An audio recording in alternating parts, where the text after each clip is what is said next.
Hello to everyone who's joined us this, well, it's 2 o'clock, so it's my afternoon, but I appreciate it's not everybody's afternoon. I'd just like to really welcome Tony Cotton. If you've attended one of our many maths webinars before, you may well have already heard from Tony, but his expertise and knowledge it's wonderful to hear his thoughts. And I'm really interested in these 4 days of webinars because we're taking maths at a very broad level, not specific things as to how to teach fractions and things, but really some of the broad topics. So I will just hand over to Tony just to let you know that there will be a certificate coming out to you at the end of the webinar, and you will receive a copy of the slides. So Tony, thank you very much indeed, and enjoy the webinar, everyone. Thanks, and it's lovely of you to say all those very nice things. I always start these webinars off feeling kind of slightly overwhelmed and very humble, just because of the kind of importance of bringing this number of people together. And it always, I ran a webinar last week, and we had people from Iran and Iraq and Afghanistan in the webinar. And today we've got people from all over the Caribbean, from the UAE, from Saudi Arabia, from Bangkok. So literally all across the world. And just special hello to the people from Ukraine. And it's kind of a reminder that whatever is going on in the world, education remains something that's absolutely vital and something that can bring us all together in a shared endeavour. So I do hope you find something useful in what we'll be saying over the next 4 days. And it would be nice to, if some of you are attending more than one of the webinars, hopefully we can get a real feel of togetherness across the 4 webinars. I'll see if I can remember rightly. I should have written this down. I know today is about looking at the real world and teaching mathematics.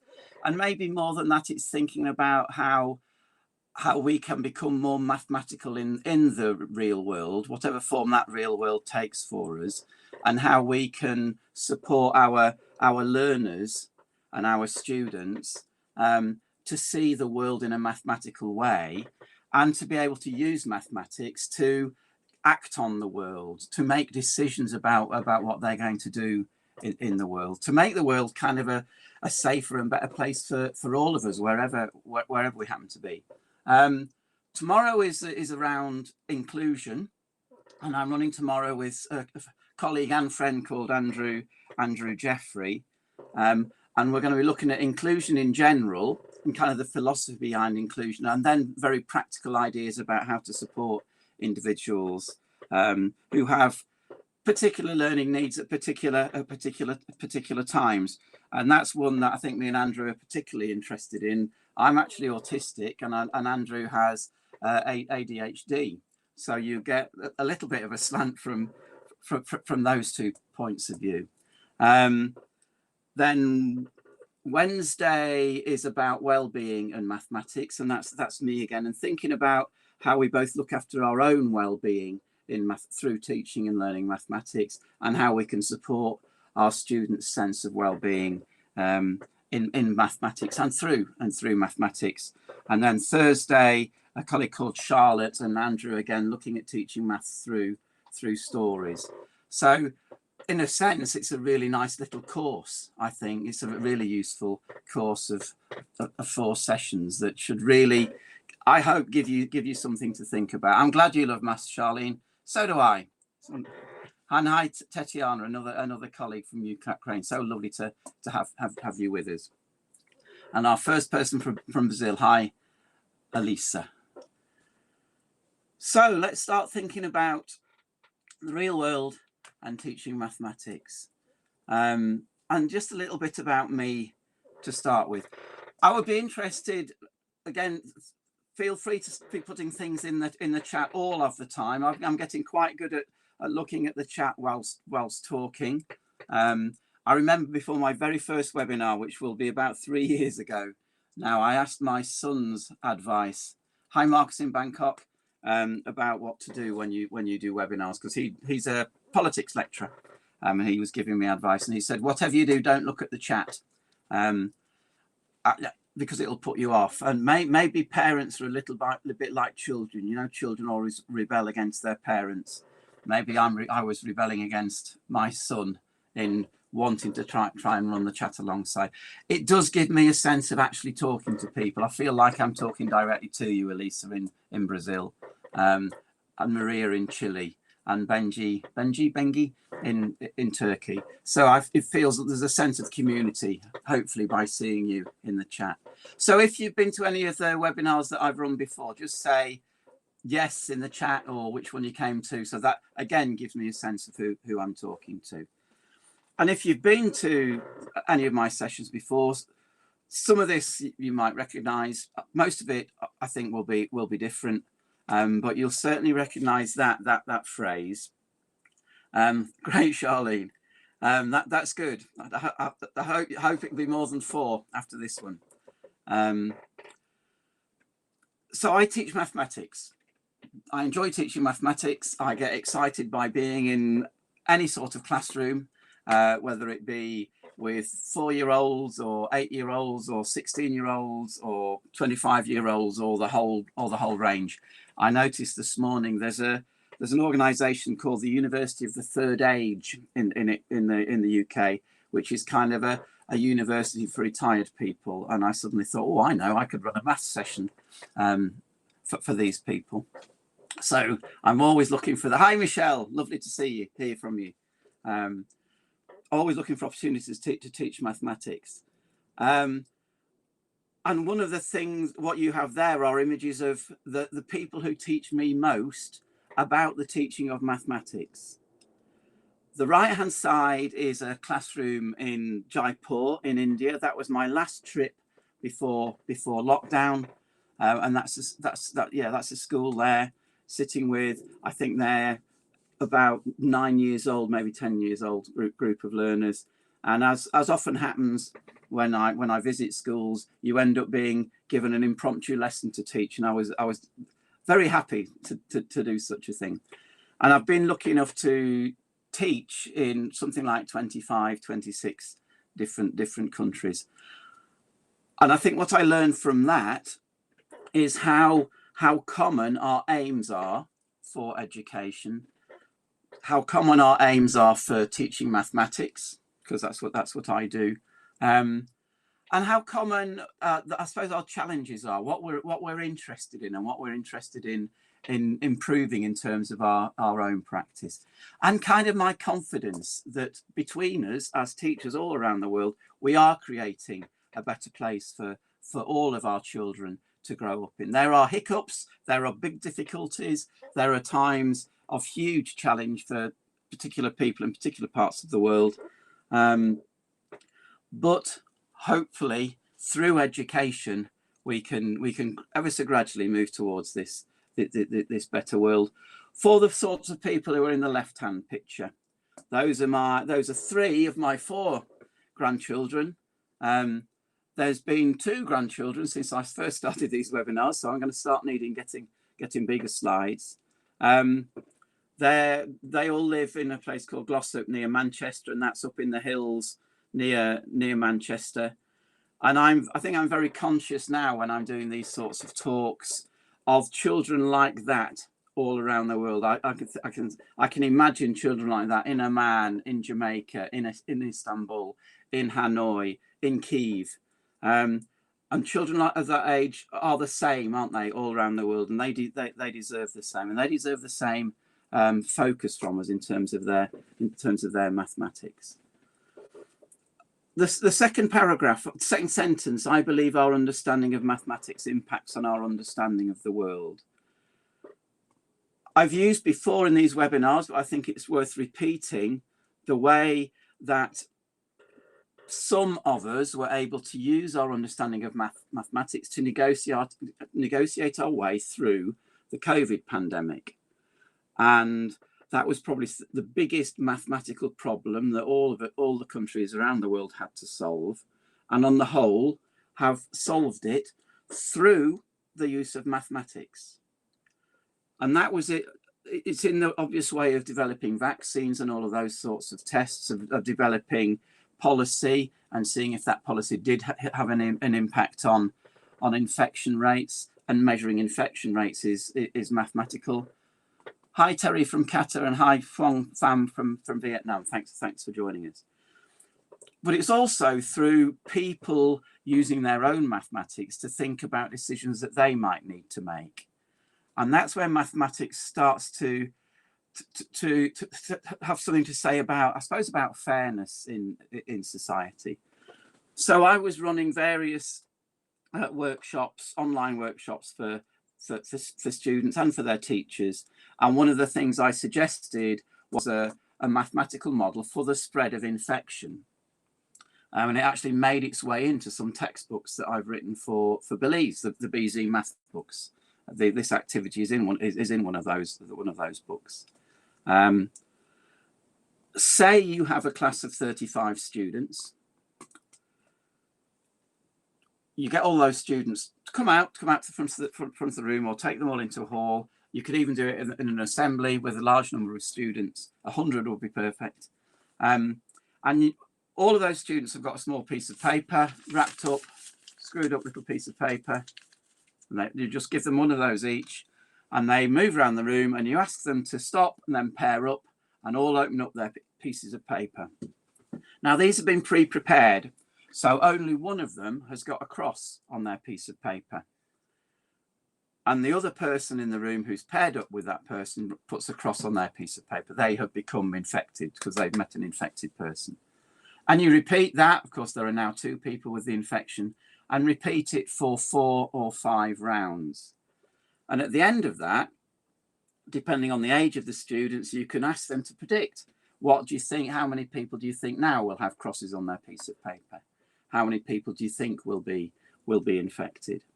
And you could work out a maximum and a minimum. There's all sorts of different questions that you could ask.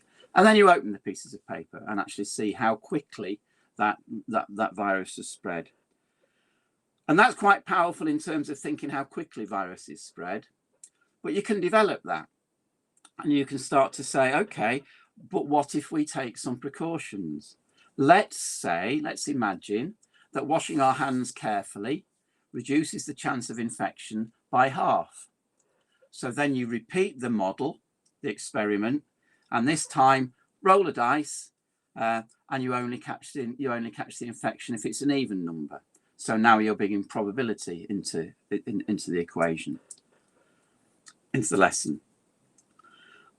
You could go further. You can say, okay, well, let's say washing hands and wearing masks reduces the chance of infection to 1 in 6. Now roll a dice, and you only catch the virus if you roll a 6, say. You could start to say, if you have an injection, if you have a vaccination, it reduces the chance of infection to 1 in 10. And now you could use digit cards, and you only catch the infection if you pull out a 5, say, of the 0 to 9 digit cards. And what that does in terms of the mathematical model is it gives quite a powerful message to people about how you can make decisions which will reduce your chance of infection.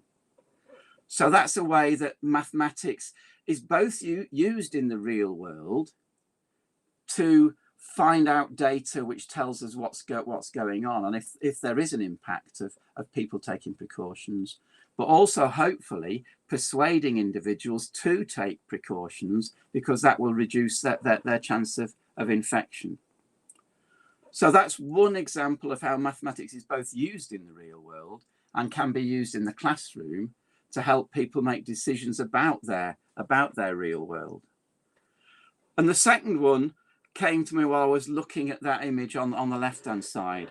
That's Felix, Tate, and Quinn, in order from the back. Felix is now 9. Tate is, with his Superman, I thought Spider-Man perhaps, is 5, just 5, and Quinn is 2 at Christmas. His birthday is Christmas Eve, 2 on the 24th of December. And that made me think about climate change and the topic of climate change. And one of my jobs is I edit a journal called Mathematics Teaching in the UK, and there's been a lot of teachers starting to think about how they can teach about climate change. When the three of them last visited 2 weeks ago, I live in a place called Otley, just north of Leeds, in the north of England. We went to see a film, and it was about Antarctica. And it was about global warming, and there were images of the ice shelf melting and falling into the sea, and the seas rising.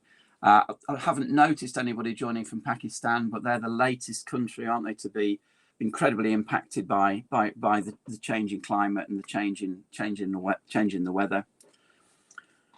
And in that film, it talked about whales being a good source of carbon capture. Now, whales eat plankton, the animal whales rather than the country whales. Whales eat plankton, and plankton eat smaller organisms which absorb carbon under the sea. And apparently a whale can absorb 30,000 tons of carbon. Now, when I say that, it sounds impressive, but kind of doesn't mean anything. And that's what I was thinking as I watched the film. So I did a bit more research on that. And by my calculation, that means a whale is worth something like 1,800 trees in terms of carbon capture. So we could, if we save one whale, it's the same as planting 1,800 trees. But still, that doesn't really mean anything. While I was thinking about that, one of the activities that a teacher had suggested that Rinse for Mathematics teaching was about counting trees, about getting a sense of how many trees fill a particular space. So I thought, well, we could do something about this in a classroom. You could ask your students tomorrow, how many trees do you think would fill our classroom? And they would say to you, well, what sort of trees do you mean, Elsie? What sort? Well, they would probably say, Mrs. Pepito. What sort of trees, Mrs. Robinson? What sort of trees, Mr. Roberts? I'm an Anthony as well. You've either got a very nice double-barreled Roberts surname, Anthony, or that's what your signature is. And another Roberts, another Ansaki Roberts from St. Vincent. And you could say to them, well, what you decide on what sort of trees, and you could focus on a particular piece of rainforest. You could focus on trees in Jamaica, in the Blue Mountains. You could think about those trees, and then you could research. You could work out how many of those might fit in your classroom, because you could find out from the web how big those trees are. And once you decided how many would fit in a classroom, you could use that to think, well, how many would fit in the school hall? How many would fit in the schoolyard, in the school playground? I live, lucky enough to live, if I look up in that direction, I can see it's a very old wood. It's probably, it's thousands of years old. I'll not begin. The Roman soldiers, when they were occupying the UK, used to march along the top of the wood, and those trees would have been there, or their forebears would have been up there.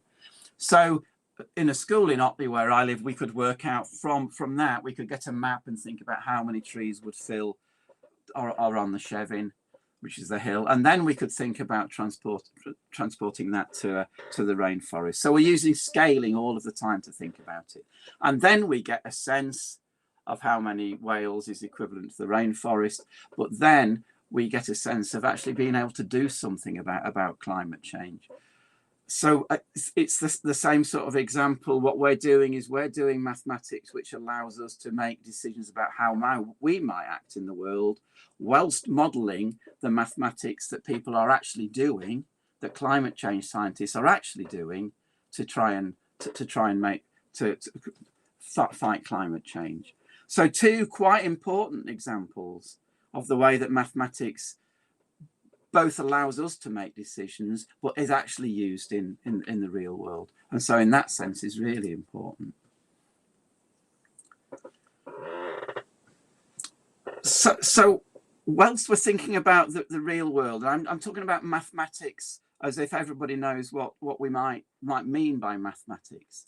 In the chat, and I want to involve you in the chat fairly often if I can, think of somebody that you know, and again, you may have done this in a previous webinar. If you have, that's fine, because you can use that same person. I want to build up an image of the skills and aptitudes that confident mathematicians have.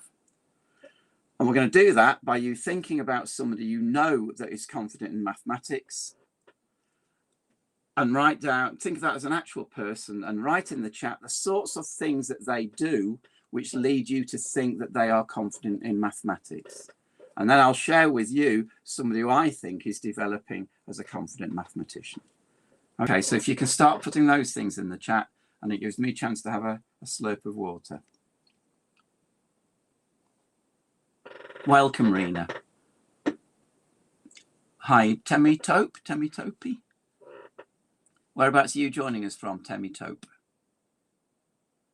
Thanks, Rosalind. So somebody who can think logically, reasons to support their answer.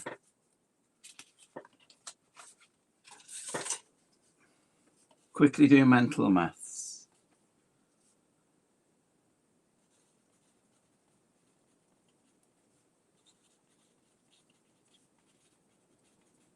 Other things.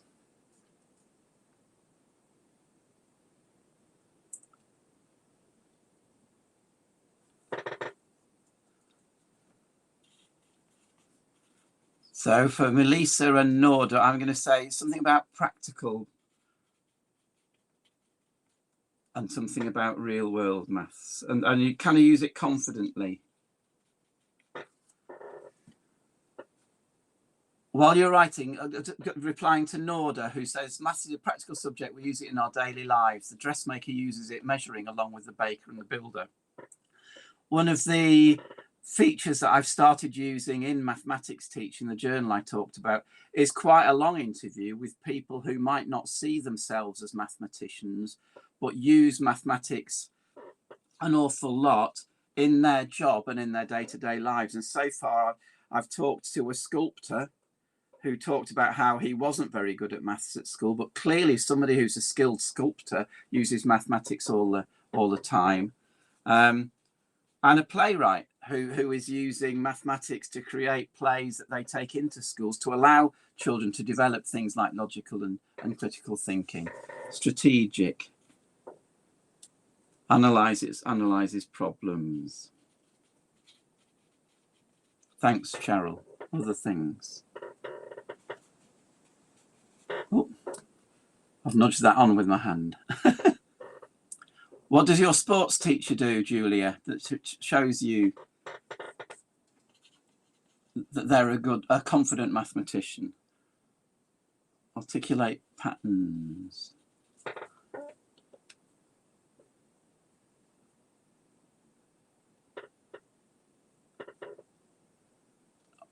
I'm going to wait for Julia to get back to me about her sports teacher.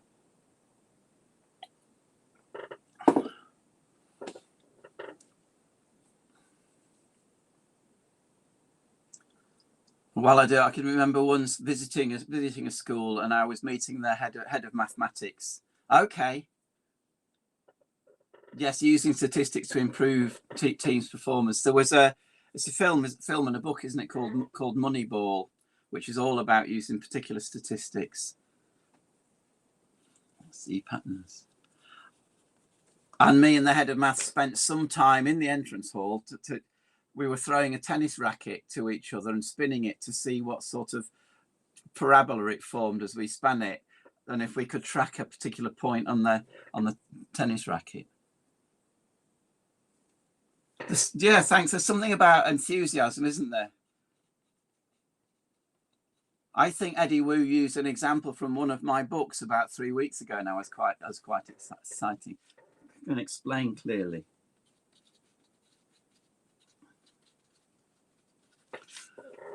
So I'll just read through some of those that I've jotted on a piece of paper. So something about logical thinking. Okay, and so they've got a sense. Sorry, Julia. They've got a sense of estimating distance and space and those sorts of things. Oh, embraces challenge. That's great, Abigail. Thanks. They think logically. They can carry out reasoning. They're good at mental maths. They're not kind of scared to try and work things out mentally. They use maths in a practical way. They use maths in a real world way. And I suppose do that confidently, do that without worrying about it. They're critical thinkers. They can use their maths to think critically, which is kind of the example I was giving with COVID and the trees. They're strategic thinkers. They can analyze problems and understand the mathematics that they need to use in order to solve those problems. They're enthusiastic about mathematics. They can explain clearly the mathematics.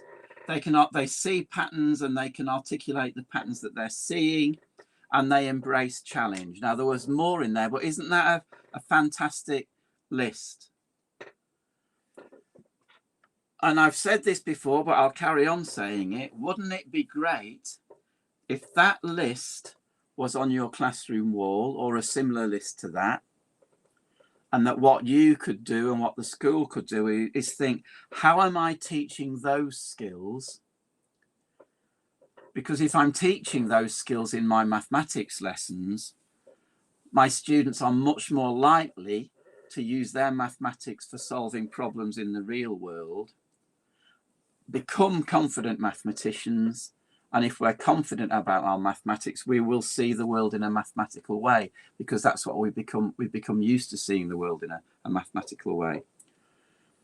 So think about the last mathematics lesson that you taught. Might be today, could easily have been today. And just bring that to the front of your mind. And I'm going to read that list again and think to yourself, did I teach any of these skills through that mathematics lesson? If I didn't, which of them maybe could I have taught in that same lesson, just by a slight shift in focus? So did I teach my students to become more logical in their thinking? Did I ask them to give me good reasons for their thinking, to develop their reasoning?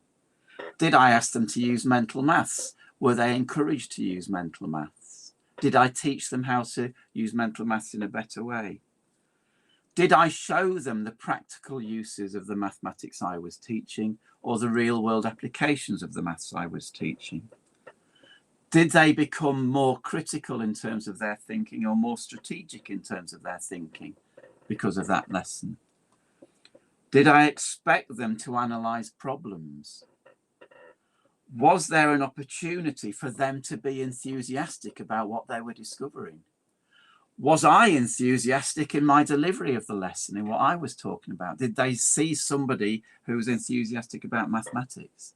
That's maybe one of the most powerful things we can do with our students, is be enthusiastic ourselves, be learners ourselves, show the learners how brilliant it is to learn mathematics. Were they given the opportunity to explain what they're thinking clearly? Did I support them in learning how to become more clear in their explanations? Were they encouraged to look for patterns? And if they saw patterns, were they encouraged to articulate what they were seeing? And maybe finally, were they encouraged to embrace challenge? Was the lesson challenging? And if it was challenging, how did I support them in embracing challenge? And that just gives you a slightly different way of looking at the lessons that you teach.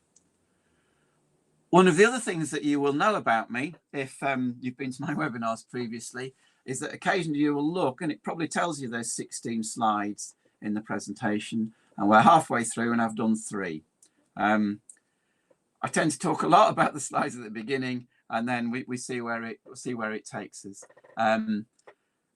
I always think that the slides are kind of a structure around which we hang stories, really. And it doesn't matter whether we get through all of them or don't get through all of them. What matters is if something that I do say over the next in the hour impacts on you in a way that means you want to change something about what you do, and that's success. Me going through all of the slides in an hour, spending exactly the same amount of time on it, and imparting knowledge that had no impact on the way that you taught would be failure on my behalf. There we go. A developing confident mathematician. And let me tell you this story. and hopefully give you an activity as well. Another thing I try to do is make sure that you have activities that you can try in the classroom. So that's Tate. He was 3.5 years old when we were playing this game, and it's a game from a colleague in Australia called Michael Minas. If you Google Michael Minas and love maths, I'll put it in the chat. You'll find lots of great games to play, and this one's called Place Value Pebbles. And you can see that there are 10 pebbles. I've written 10 in the bottom left-hand one as we look at it, and 100 in the bottom right-hand one as we look at it. We used playing cards, probably easier in the classroom to use 0 to 9 cards, digit cards, 0 to 9 digit cards. And the idea of the game is you turn over a pair of cards, only 2 cards, and that means you have a choice of 2 different 2-digit numbers to make. So for example, at some stage Tate will have turned over an 8 and a 1, decided to make 81 and put that in the, you can see on the right hand side he's written 81 in that pebble.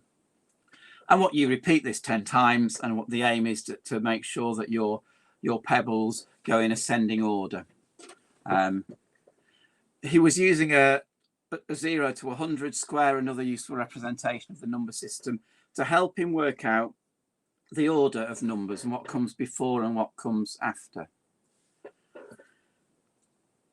You spell his first name T-A-T-E. So you might notice that he's reversed the A, and it's kind of a mixture between a reversed 9 and another E, almost as if he kind of had a sense it wasn't quite right. And his surname is Morris, and he's reversed the S at the end of his name, and it's become the digit 3.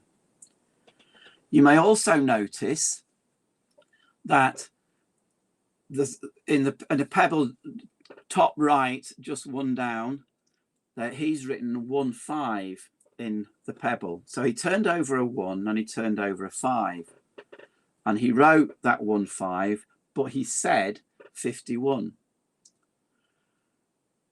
I wrote the 5 and the 1 above the pebble, and I said, what number's that? And he said 51. And I said, what number have you written? And he said 50. And then he paused and he said, how do you spell 51? So he's at that stage in his mathematical thinking in terms of place value where he's thinking about digits as having the same sort of way of working in language as letters do. How do you spell? So he doesn't necessarily know that if you write a 4 and then a 3, that's 4 10s and 3 1s. He sees that as a way of writing down the word 43. But he is understanding the order of those numbers because he has another representation of the place value system. And he's happy in working in that way. He's embracing that challenge, to go back to your words. So he's feeling comfortable trying to work this all out for himself.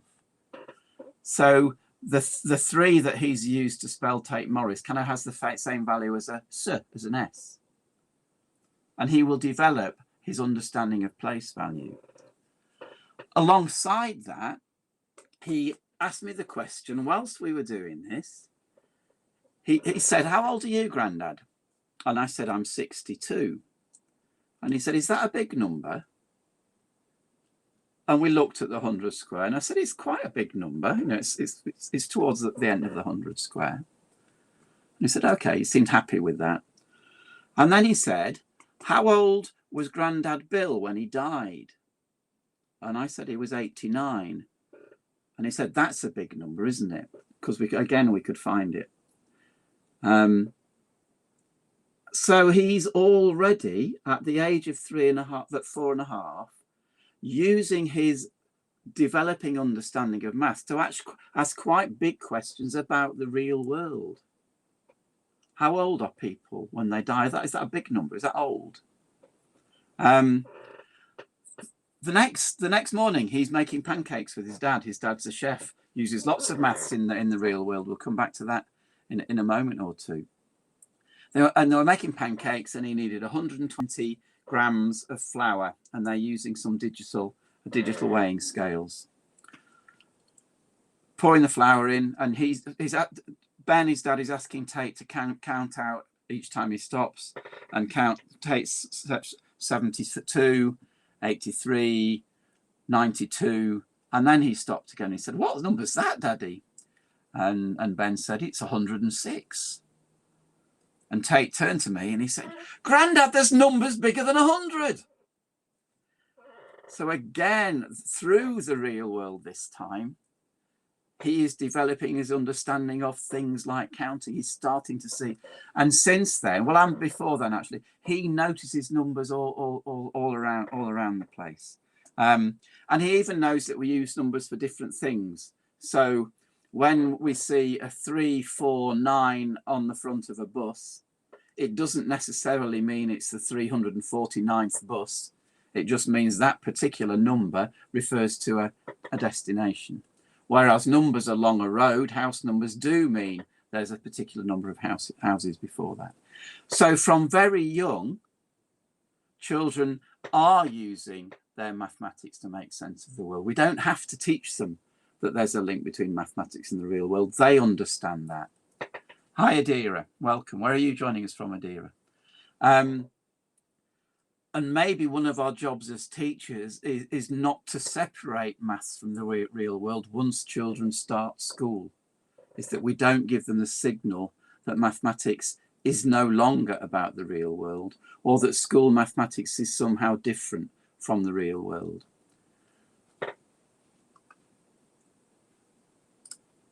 I'm going to jump a slide.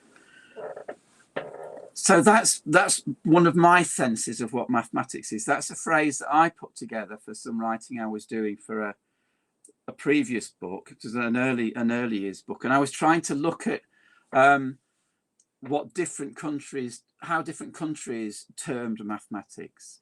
So this is taken, I think, from 6 different countries' mathematics curricula.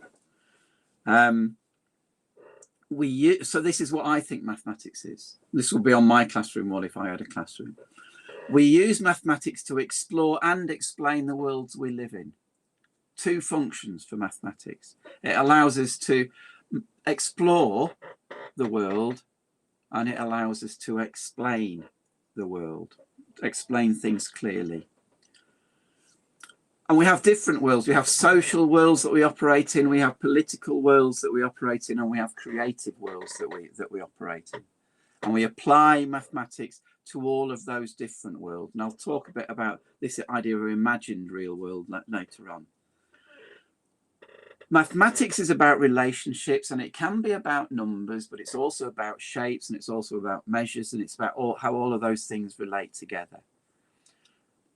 It's about classifying things, putting things in order, and about making general statements, generalizing. And it's learning to explore and solve problems. And I think that last part is important. It's about exploring. Sometimes just the exploring is joyful enough. We don't have to solve something. Let's hope that works for you, Temi Tope.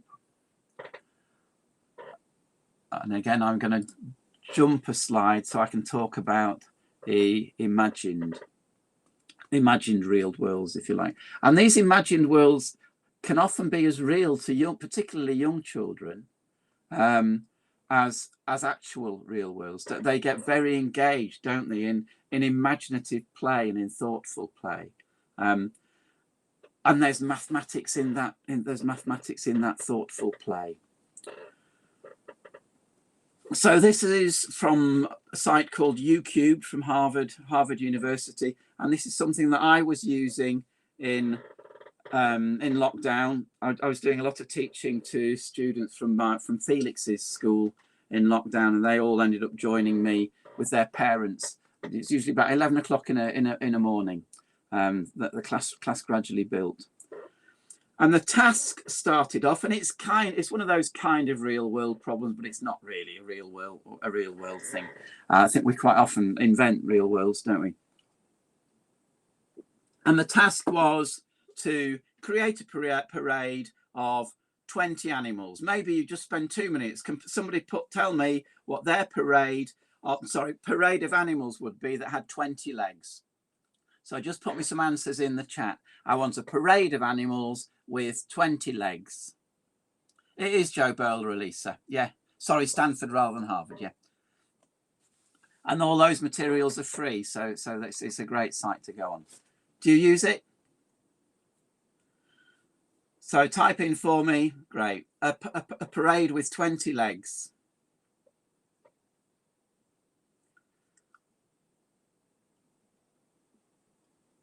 Five moose. Thank you, Maria. I used to work with Joe. We both did our PhDs together many years ago with Joe. So I've known Joe for a long, long time.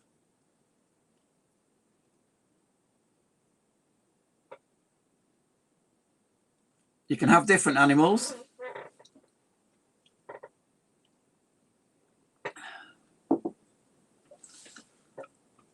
Horse, goat, elephant, donkey, sheep. So straight away, what's great is that Sarah is adding on different animals, 10 chickens. So 10 chickens are equal to 5 moose.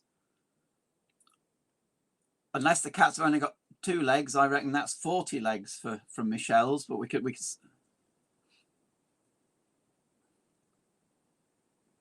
10 ostriches, 2 octopus and 2 ostriches, 16 for 2 octopus, 2 stork.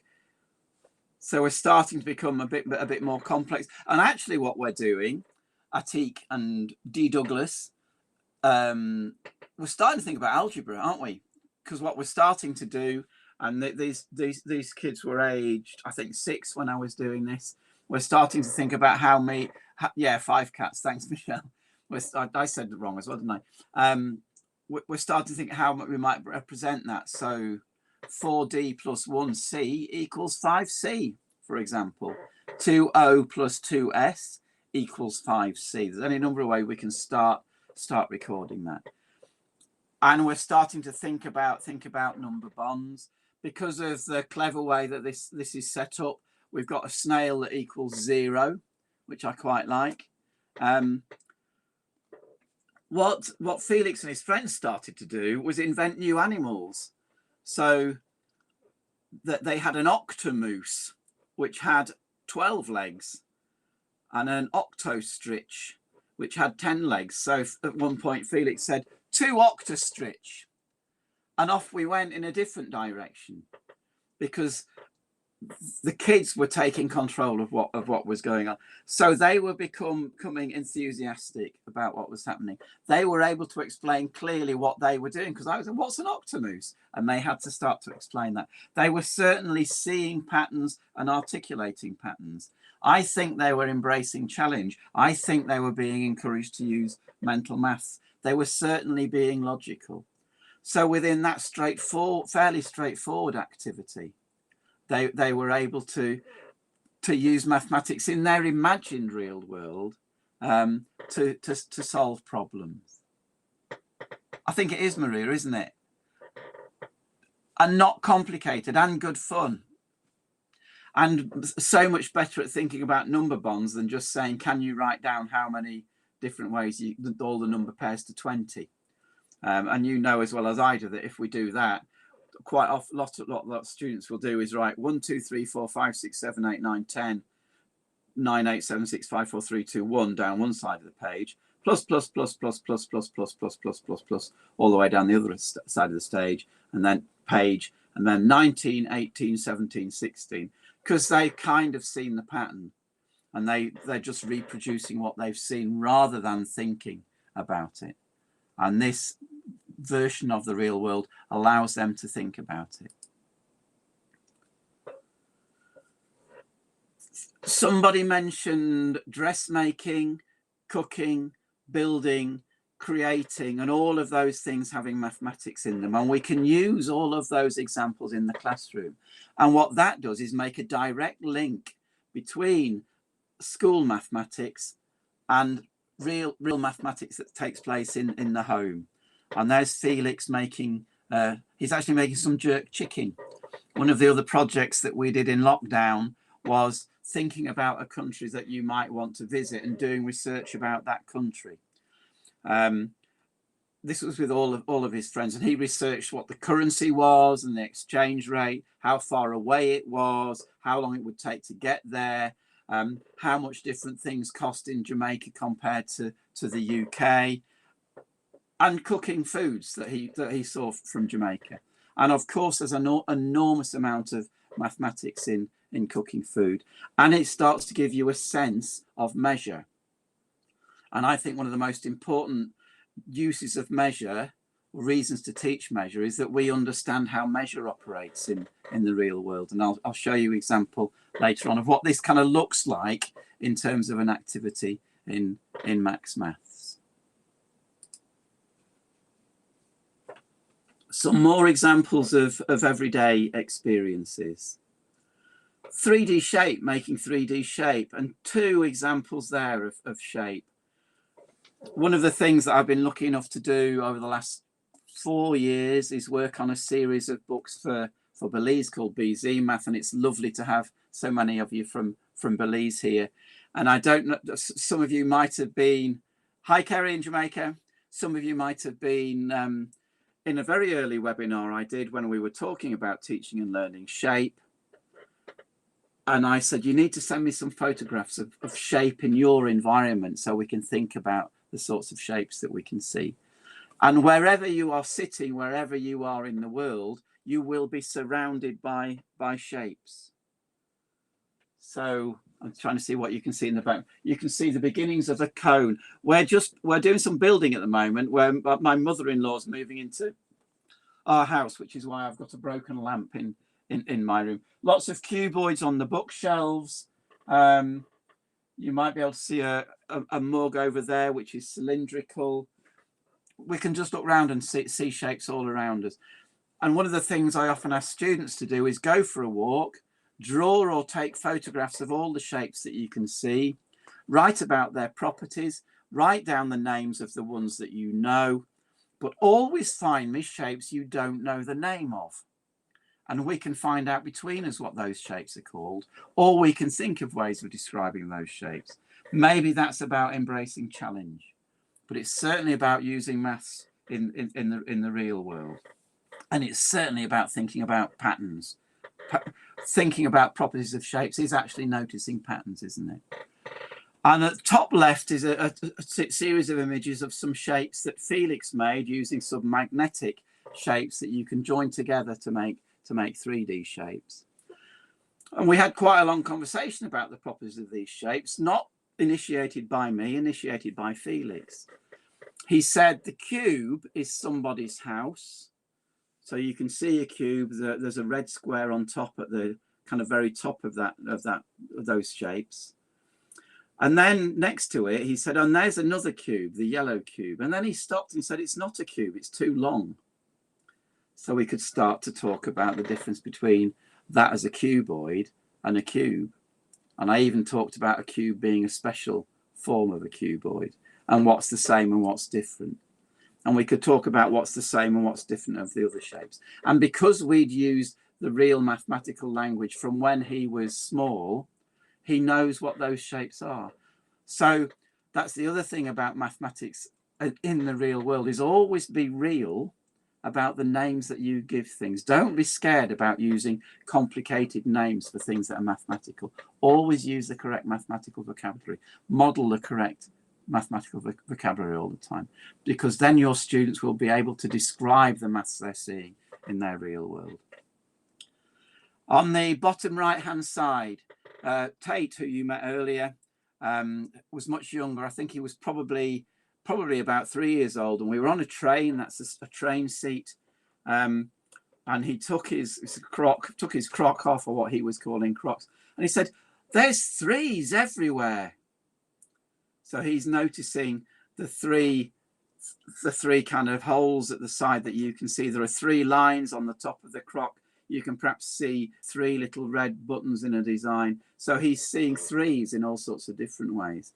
And then that's modelled in school by all the different ways we can make 5. So there's a mixture there, isn't there, on the left, of real world, going and collecting 5s in the real world, creating different patterns of 5, and then the digit 5. So that Tate has something to relate that digit to. He knows it doesn't just spell the word 5. He knows it relates to all of those different things. And as well as that, he starts to see 5 as a 4 and a 1, or 2 plus 2 plus 1, or 1 plus 1 plus 1 plus 1, 5 in a line. So he's getting a good number sense of 5.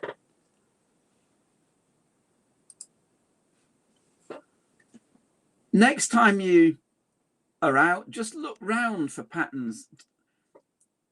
If it's possible for you, take photographs of things that you see and bring them into class and share them with the students. We could spend a long time, couldn't we, just looking for shapes in that pattern. That's actually on a coffee shop just down the road from here. I think people in Otley think I'm a bit mad because I'm always taking photographs of things. Well, there's so much mathematics in that image. And part of what that image does is show how many different sorts of triangles there are, how we can make different quadrilaterals out of triangles. I can see right-angled triangles divided up into 2 other right-angled triangles. There's any number of different right-angled triangles in there. There are kites, there are trapezia. There's all sorts of different shapes that we can find. For older students, we can start thinking about similar shapes. And it's quite interesting. I've spent ages and can't quite do it, thinking, where does that pattern repeat? That's why I think it's a really interesting pattern. Can I see what's the basic shape in that pattern? Where did they start off from, the person that was designing that? And I think one of the ways of encouraging students to embrace challenge is to take in things that you don't know the answer to, that you can work on together. And that might be something that we could do together. So what does all this look like in terms of putting examples of the real world into mathematics activities in the classroom? And I'll finish off with 4 examples from Max Maths, which was a program that I've worked on as well. Negative numbers are often seen as something that are very difficult for students, but actually it's something that students think about, I think, from quite young. So thinking about my own kids, Sam, who I talked about earlier on, who's now 35 and has just, with Jasmine, with his wife, got a 6-month-old, our latest grandson called Wilf. And we were on holiday, and they'd all had £10 given from one of their grandmas to spend on holiday. And Sam was spending his money, and he knew he'd got £1.50 left over. And we were in a gift shop at a museum somewhere, and there was something that cost £3. And he said, "Oh, Dad, can you lend me £1.50 so that I can buy that?" Well, that's calculating with negative numbers, isn't it? That knows that £1.50 to minus £1.50 is a hop backwards of 3. I should have asked him how he did it, but I just thought, oh, that's quite, knowing that is understanding something about negative numbers. Making comparisons about hot and cold places is something about negative numbers. We could even use climate change to start thinking about that. We can arrange from coldest to warmest, and all of it using a number line.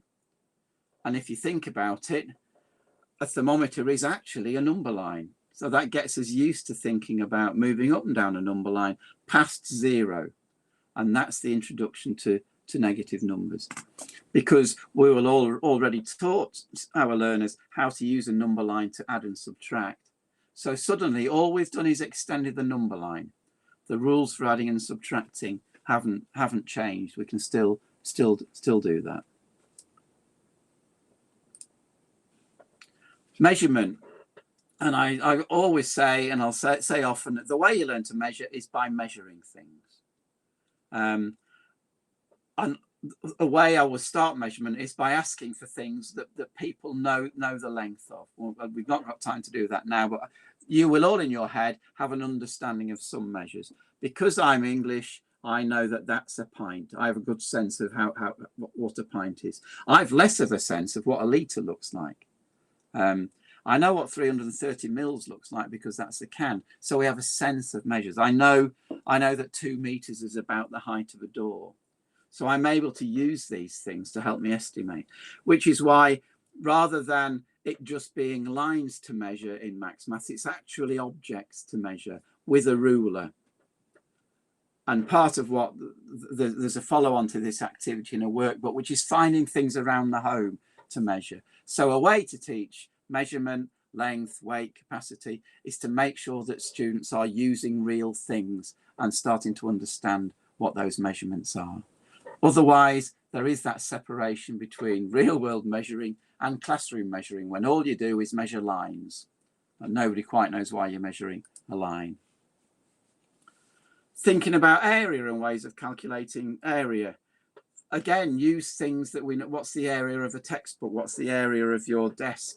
How many times will the textbook fit on the desk? So you're starting to think about scaling, which takes us back to that activity around trees. And finally, thinking about statistics. And when we're teaching statistics, finding ways that what you're doing is asking real world questions that are of interest to the students. We want people to be enthusiastic. We want them to be posing problems as well. So ask them what they want to know about their class. And then between you, you can gather that data and create, in this case, a bar chart. But you can be doing other statistical measures depending on the age of the kids. So just some ways of bringing the real world into the classroom. And I think the message there is the most important thing is not to exclude the real world from the classroom, not to present mathematics in the real world as somehow different from the mathematics in your classroom.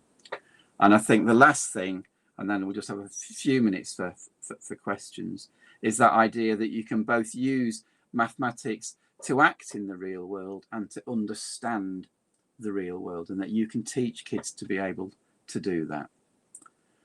Okay, I'll stop there, and that gives us 3 minutes. So if any of you have got any questions or comments, do put something in the chat. That'd be lovely if you can put something in the chat.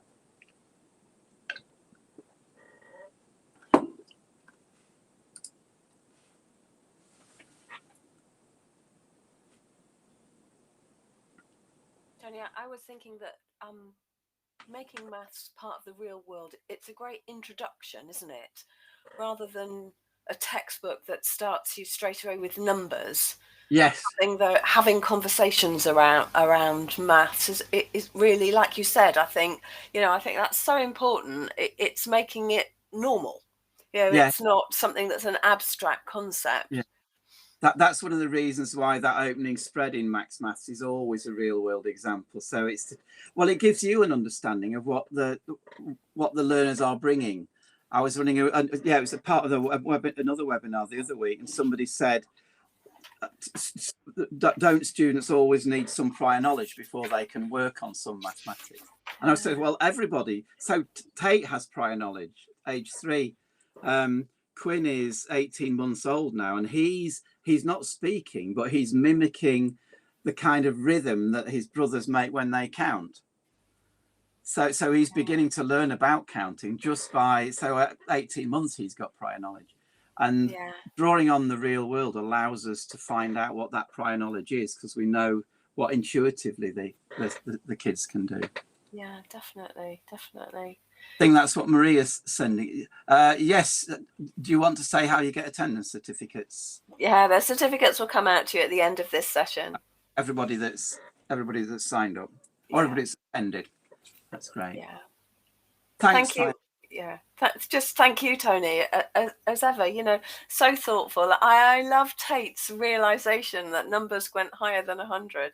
That's just so exciting for him as well. That's wonderful. No, thank you all very, very much indeed for joining. Thank you, Tony, so much for your time. Yes, I agree. I've learned a lot as well.